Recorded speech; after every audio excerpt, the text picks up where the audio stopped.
आभूषण वहां गिरा दिया। सुग्रीव जी ने जानकी जी के हाथ के वस्त्र आभूषण उठाकर रख लिए। लंकाधिपति रावण भगवती सीता को अशोक वाटिका में ले जाकर के छोड़ दिया। गढ़ के अंदर नहीं ले गया, लंका के अंदर नहीं ले गया। क्यों नहीं ले गया? नारदाद बड़े बड़े संतों ने आकर के रावण को धमका दिया, भयभीत कर दिया। रावण, तुमने अनेक नाग कन्याओं का, देव कन्याओं का, गंधर्व कन्याओं का अपहरण करके गढ़ के अंदर रखा है। यदि जानकी जी को गढ़ के अंदर ले गया तो तेरा मत्था भी फट जाएगा, तेरी मृत्यु हो जाएगी। ऐसा भयभीत कर दिया। रावण भयभीत हो गया और जानकी जी को अशोक वाटिका में ही छोड़ दिया।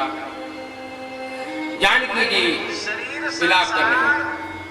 भगवान श्री राम मारीच का वध करके वापस आ रहे हैं। रास्ते में लक्ष्मण जी से मुलाकात हुई है। प्रभु ने कहा, भैया तूने यहाँ क्यों आ गए? मैंने तो तुमको पंचवटी में सीता की रखवाली के लिए छोड़ आया था। भैया तुमने बहुत बड़ी भूल की है, मुझे पता चल गया है पंचवटी में जानकी जी नहीं है। भैया तुमने की भूल महा, सीता को छोड़ चले आए। जो बात तुम्हें समझाई थी उससे मुख मोड़ चले आए। विश्वास मुझे होता भैया उस सोनी कुटिया में क्या होगा। मालूम तो ऐसा होता है कोई उत्पात हुआ होगा।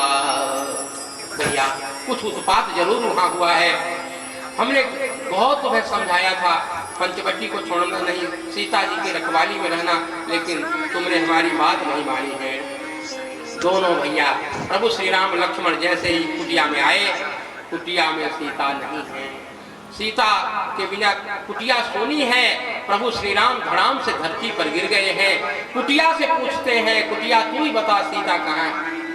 पक्षियों से पूछते हैं, वृक्षों से पूछते हैं, मोरों से, हिरणों से, सभी से सीता की खबर पूछ रहे हैं। लक्ष्मण जी समझा रहे हैं, प्रभु जानकी जी मिल जाएंगी, आप धैर्य रखो।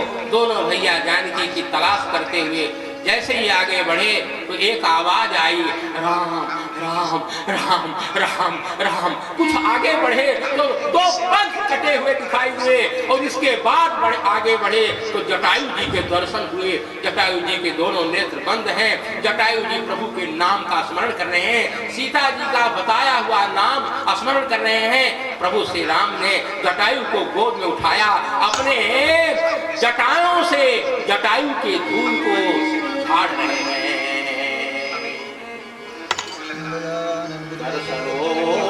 सिर पर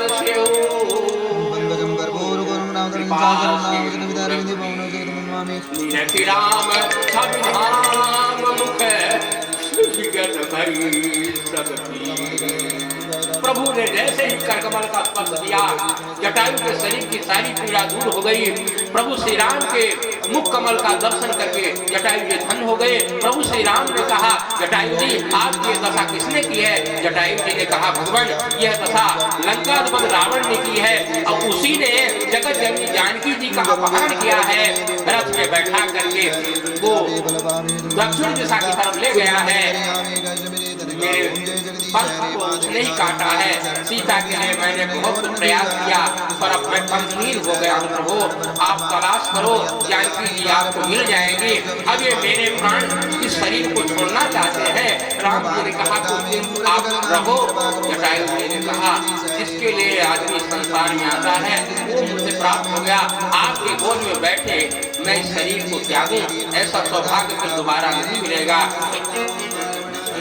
भरी नैन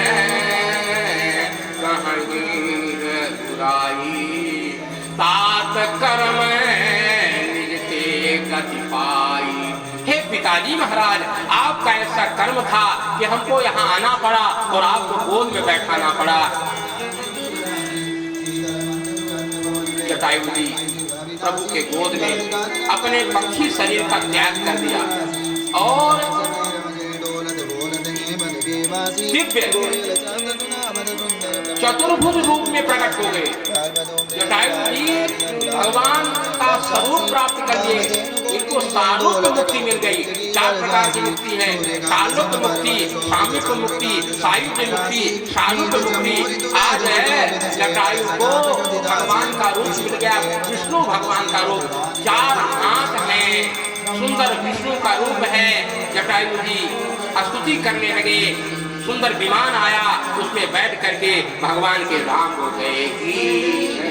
गीध देह तज धरी हरि रूपा, भूषण बहुपट रूपा। श्याम गात विशाल गुणचारी, स्तुति करते नैन भरी। श्याम गात विशाल गुणचारी, गुणचारी 4 हाथ हैं, श्याम शरीर है, विष्णु का रूप है, स्तुति किए हैं और भगवान के धाम हो गए हैं। राम जी के आंखों में आंसू आ गए। राम जी ने कहा, लक्ष्मण जल्दी चिता तैयार करो। ये शरीर, गीध का जो शरीर है, ये शरीर का संस्कार हमको करना पड़ेगा, क्योंकि ये हमारे पिताजी के मित्र थे, ये हमारे पिता के समान है।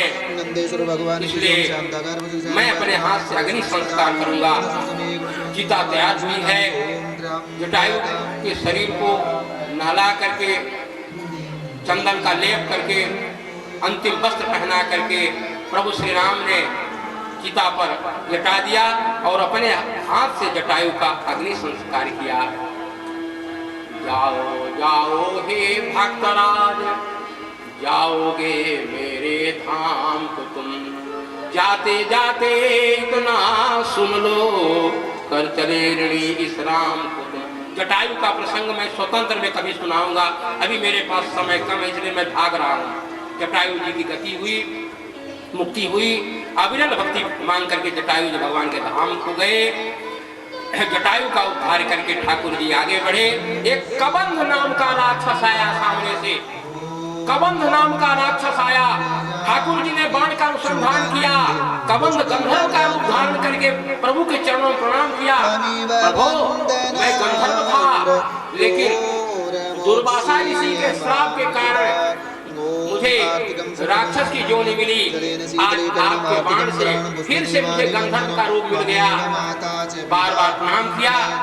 भगवान बोले, ब्राह्मणों का द्रोही मुझे पसंद नहीं है। सुन गंधर्व कहाऊं मैं द्रोही, मोइन सुहाय ब्रह्म कुल द्रोही। मुझे ब्राह्मण कुल का द्रोही बिल्कुल पसंद नहीं है। और यहीं पर ब्राह्मण की भक्ति, ब्राह्मण की महिमा प्रभु श्री राम ने इस गंधर्व के सामने गाई है।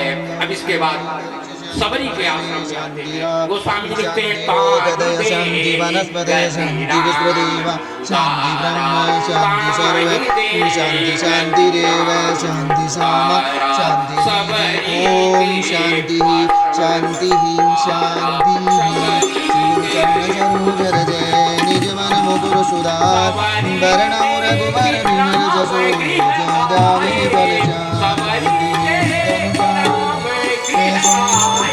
कुमार बल बोधि जादि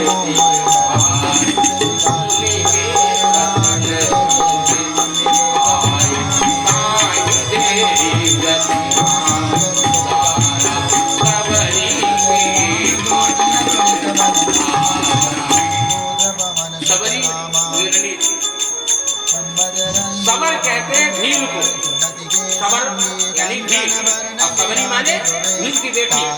सबर से सबरी शब्द बनता है। भील की बेटी थी और बचपन से बैराग हुआ। सबरी का प्रसंग हमने यहाँ सुनाया था। नवधा भक्ति में 9 दिन कथा चली थी, केवल नवधा भक्ति पर 9 दिन कथा हुई थी। तो 9 दिन की जो कथा थी वो यहाँ 5 मिनट में पूरी करनी। 9 दिन यहाँ मैंने सुना। सबरी के बारे में आप लोगों को बहुत जानकारी है। मतंग ऋषि की चेली थी। मतंग ऋषि ने इसको आशीर्वाद दिया था, मुझे प्रभु के दर्शन तो नहीं हुए हैं, लेकिन बेटी इस कुटिया में राम जी आए, इस कुटिया को छोड़ना नहीं, सफाई करना, झाड़ू बहारू लगाना, राम जी जरूर एक दिन आकर दर्शन देंगे। गुरु वचनों पर विश्वास किया। सबरी रोज प्रतीक्षा करती थी। पद्म पुराण में आया है, सबरी ने 10,000 वर्ष तक प्रतीक्षा किया। आज ठाकुर जी आ गए। सबरी जी के सामने राम जी लक्ष्मण जी आ गए हैं। सबरी देख राम गृह आए। सबरी जी खुश हो गई, नाचने लगी। गुरुदेव का वचन सत्य हुआ। एक क्षण के लिए जो गुरु के ध्यान में लीन हो गई। लक्ष्मण जी ने कहा, भैया आंख खोलकर देखो ना, राम जी खड़े हैं, तो गुरु का ध्यान कर रहे। सबरी बड़ी चरण लपटाई। सबरी जी राम जी के चरणों में लिपट गई, चरणों को धोया, आसन दिया, कंदमूल फल खिलाया। लक्ष्मण जी थोड़ा छुआछूत मांगते। राम जी तो बड़े प्रेम से सबरी के हाथ से फल खा रहे, लेकिन लक्ष्मण जी फल को लेकर के पीछे फेंकते। पर भक्ति की कुटिया में यह नाटक कब तक चलेगा? लक्ष्मण जी फल को फेंक करके नाटक करते हैं। कौन सा नाटक? ऐसा नाटक करते हैं जैसे कि फल खा रहे हैं।